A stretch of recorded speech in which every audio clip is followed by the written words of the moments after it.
Hello दोस्तों इस video में हम बात करेंगे बैलेंस ग्रोथ हाइपोथेसिस के बारे में। तो बच्चों ये जो पूरी की पूरी हाइपोथेसिस है इसको डेवलप करने का जो काम किया था वो किया था प्रोफेसर नकर्से ने, और इसको जो सपोर्ट किया था वो रोडान ने, रेंजर एंड ऑथर लुइस ने। तो इन सब की भी थ्योरी हम आने वाले समय में पढ़ेंगे ही। तो अगर हम बात करें आखिरकार बैलेंस ग्रोथ के पीछे जो नकर्से थे उनका क्या अप्रोच था, क्या व्यू था, तो वो हम डिस्कस करते हैं कोर एलिमेंट ऑफ हाइपोथेसिस में। तो सबसे पहले उन्होंने बताया कि जो इंड्यूस टू इन्वेस्टमेंट है वो डिपेंड करता है साइज ऑफ मार्केट पर। यानी कि यहाँ पर आपको ये समझना है कि कितने, देखिए उन्होंने बताया था, जो अगर हम नकर्से की थ्योरी आपने पिछली वीडियो में पढ़ी होगी उसमें उन्होंने बताया था कि जो सबसे बड़ी प्रॉब्लम है वो है लो कैपिटल फॉर्मेशन। ठीक है, यानी कि देश के अंदर किसी भी एलडी लोअर डेवलप कंट्री में या डेवलपिंग कंट्री में सबसे बड़ी प्रॉब्लम जो होती है वो होती है लो कैपिटल फॉर्मेशन। और लो कैपिटल फॉर्मेशन की वजह क्या है? क्योंकि साइज ऑफ मार्केट बहुत छोटा है। साइज ऑफ मार्केट छोटा होने की वजह से वहां पे इंड्यूस्ड इन्वेस्टमेंट जो होता है वो काफी कम होता है। ठीक है, अब यहां पर उन्होंने बताया कि साइज ऑफ मार्केट क्यों छोटा है। साइज ऑफ मार्केट इसलिए छोटा है, हालांकि पॉपुलेशन का साइज ज्यादा है, लेकिन उसके बाद भी लोगों की जो परचेजिंग पावर है वो काफी कम होती है। तो परचेजिंग पावर कम होने की वजह से जो साइज ऑफ मार्केट है वो काफी छोटा होता है। इसके अलावा ये भी हमें समझना पड़ेगा कि जो साइज ऑफ मार्केट है उसका मतलब है demand of goods and services से, और demand of goods and services जो है वो डिपेंड करती है हमारी रियल परचेजिंग पावर पर। और जो रियल परचेजिंग पावर है, यानी कि एक देश के अंदर कितनी परचेजिंग पावर होगी, वो डिपेंड करता है देश की प्रोडक्टिविटी पर।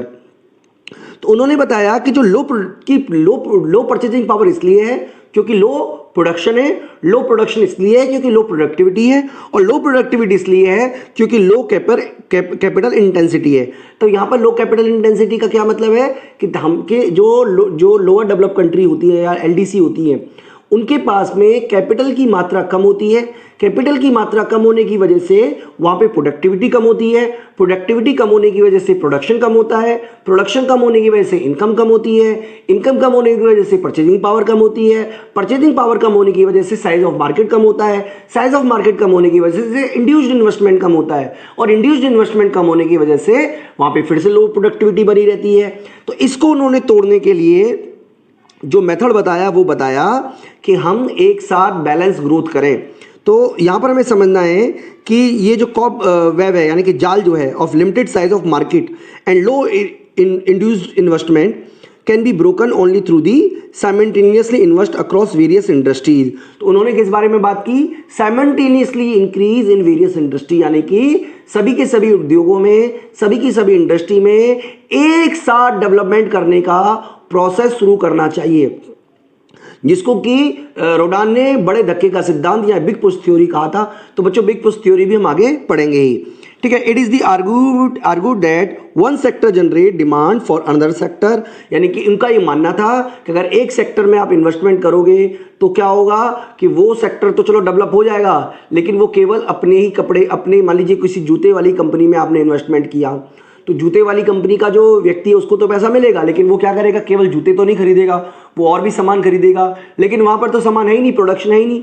ठीक है ना। तो इस तरीके से उन्होंने कहा कि सभी इंडस्ट्री में एक साथ ही इन्वेस्टमेंट करो ताकि सभी उद्योग एक दूसरे की डिमांड को क्रिएट करें, और इसी पूरी थ्योरी को हम बैलेंस ग्रोथ कहते हैं। तो उनका यह मानना था कि इसकी वजह से क्या होगा, जो कैपेसिटी टू प्रोडक्शन है, प्रोड्यूस है, पीपल विल इनहेंस, यानी कि लोगों की उत्पादन करने की जो क्षमता है वो बढ़ेगी। तो बच्चों यही है बैलेंस ग्रोथ थ्योरी।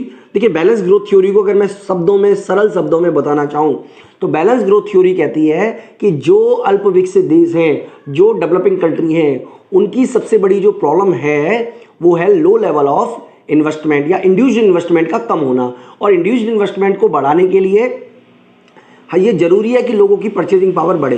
तो उसके लिए हमें चाहिए कि सभी उद्योगों में एक साथ निवेश करें। जब हम सभी उद्योगों में एक साथ निवेश करेंगे तो हर इंडस्ट्री जो है वो एक दूसरे की डिमांड क्रिएट करेगी और एक दूसरे के लिए डिमांड को फुलफिल करेगी। तो इस तरीके से बच्चों ये पूरी की पूरी ग्रोथ थ्योरी है जो हमने डिस्कस की। मैं उम्मीद करता हूं कि आपको ग्रोथ थ्योरी का जो बैलेंस ग्रोथ थ्योरी है वो कंसेप्ट समझ में आ गया होगा। अगली वीडियो में हम बात करेंगे हर्समैन की जो अप्रोच है, जो अनबैलेंस ग्रोथ थ्योरी है, उसके बारे में। इस वीडियो में इतना ही। Thank you.